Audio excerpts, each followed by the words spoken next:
இன்னைக்கு ரசப்பொடி கிலோ கணக்கா இல்லாம சின்ன குவாண்டிட்டியில பண்ண போறேன். இது கமெண்ட் பாக்ஸ்ல கார்த்திகான ஒருத்தங்க ரசப்பொடி சாம்பார் பொடி எல்லாம் பண்ண சொல்லி கேட்டிருந்தாங்க. சாம்பார் பொடி நான் இன்னொரு வீடியோல அப்லோட் பண்றேன். இன்னைக்கு சிம்பிளா ரச பவுடரும் அந்த பவுடர் வச்சு டேஸ்டியான ரசமும் எப்படி செய்யறதுன்னு இந்த வீடியோல பார்க்கலாம். ஃபர்ஸ்ட் எல்லாமே தனித்தனியா வறுத்து வச்சிடலாம். ஃபர்ஸ்ட் 1/2 கப் முழு மல்லி எடுத்திருக்கேன். வறுக்கும் போது முக்கியமா கறிக்கிடாம லோ டு மீடியம் ஃப்ளேம்ல வச்சு வறுத்துக்கோங்க. மல்லி நல்லா வறுத்ததுக்கு அப்புறம் இது இன்னொரு பிளேட்டுக்கு மாத்திரலாம். அடுத்தது அதே பேன்ல 1/4 கப் நல்ல மிளகு வறுக்க போறேன்.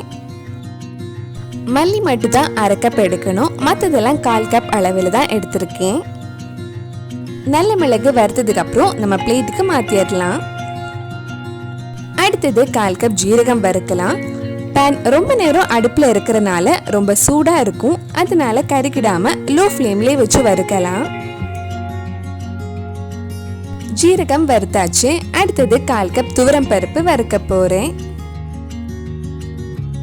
ரசப்பொடி பண்றதுக்கான இன்கிரீடியன்ட்ஸ் நான் டீட்டெயிலா கீழே டிஸ்கிரிப்ஷன்ல கொடுத்துருக்கேன். துவரம் பருப்பு வறுத்ததுக்கு அப்புறம் நம்ம 1/4 கப் கடலை பருப்பு வறுக்கலாம். நம்ம ரசப்பொடி கடையில வாங்கி பண்றதை விட நம்ம வீட்லயே வறுத்து பண்ணா ரசம் டேஸ்டியாவும் நல்ல மணமாவும் இருக்கும். அடுத்தது 7 இல்ல 8 காஞ்ச மிளகாய் வறுக்கலாம். இதுக்கு முன்னாடி நம்ம சேனல்ல 4 விதமான ரசம் எப்படி பண்றதுன்னு வீடியோ போட்டிருந்தேன். நீங்க இன்னும் அந்த வீடியோ பார்க்கலனா அதோட லிங்க் கீழே டிஸ்கிரிப்ஷன்ல இருக்கு, மறக்காம அந்த ரெசிபியும் போய் பாருங்க. கடைசியா நம்ம கொஞ்சம் கறிவேப்பிலையும் நல்லா வறுத்து எடுக்கலாம். ரசப்பொடிக்கு தேவையான எல்லாமே நல்லா வறுத்து எடுத்தாச்சு. இது நல்லா ஆறினதுக்கு அப்புறம் நம்ம மிக்ஸி ஜார்ல போட்டு நல்லா நைஸா பவுடர் பண்ணி எடுக்க போறேன். இது கூட 1 டீஸ்பூன் மஞ்சள் பொடியும் 1 டீஸ்பூன் காயப்பொடியும் சேர்த்து நல்லா ஸ்மூத்தா பவுடர் பண்ணி எடுக்கலாம். இந்த மாதிரி நல்லா பவுடர் பண்ணதுக்கு அப்புறம் இது நல்லா ஆற வச்சுட்டு ஒரு பாட்டில்ல ஸ்டோர் பண்ணி வச்சுக்கோங்க. இப்ப நம்ம ரெடி பண்ண ரசப்பொடி வச்சு ரொம்ப சுவையான மணமான ரசம் எப்படி செய்யறதுன்னு பார்க்கலாம். ஃபர்ஸ்ட் ஒரு கடாயில கொஞ்சமா எண்ணெய் ஆட் பண்றேன். எண்ணெய் சூடானதும் கொஞ்சம் கடுகு போடலாம். கடுகு வெடிச்சதும் அதுல கொஞ்சம் கறிவேப்பிலையும் 2 காஞ்ச மிளகாயும் ஆட் பண்ணிக்கோங்க.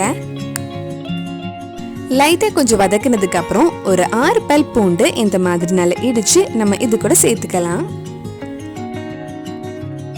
லைட்டா கொஞ்சம் வதக்குனதுக்கு அப்புறம் இதுல ஒரு தக்காளி சேர்த்து வதக்க போறேன். தக்காளி நல்லா சாஃப்ட் ஆகுற வரைக்கும் வதக்கிக்கோங்க.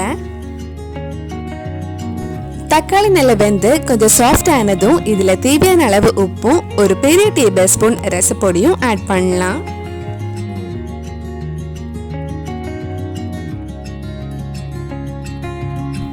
லைட்டா கொஞ்சம் மிக்ஸ் பண்ணி வதக்குனதுக்கு அப்புறம் நம்ம புளி தண்ணி ஊத்தி கொதிக்க வச்சிடலாம்.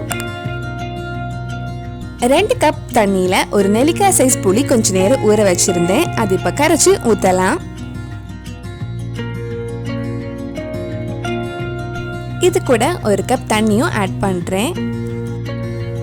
ரசத்துல புளிப்பு கொஞ்சம் பேலன்ஸ் பண்றதுக்காக ஒரு சின்ன பீஸ் சர்க்கரை ஆட் பண்றேன். இது ஆப்ஷனல் தான், போடலைனாலும் பரவாயில்ல. இதெல்லாம் சேர்த்து மிக்ஸ் பண்ணி ரசம் நல்லா கொதிச்சதுக்கு அப்புறம் கடைசியா கொஞ்சம் மல்லி இலை போட்டதுக்கு அப்புறம் ஆஃப் பண்ணிடலாம். ரச வாசனை சூப்பரா இருக்கு. கண்டிப்பா இனிமேல் நீங்களும் உங்க வீட்ல ரசப்பொடி ரெடி பண்ணுங்க. ரொம்ப சுவையான மணமான ரசம் ரெடி பண்ணலாம்.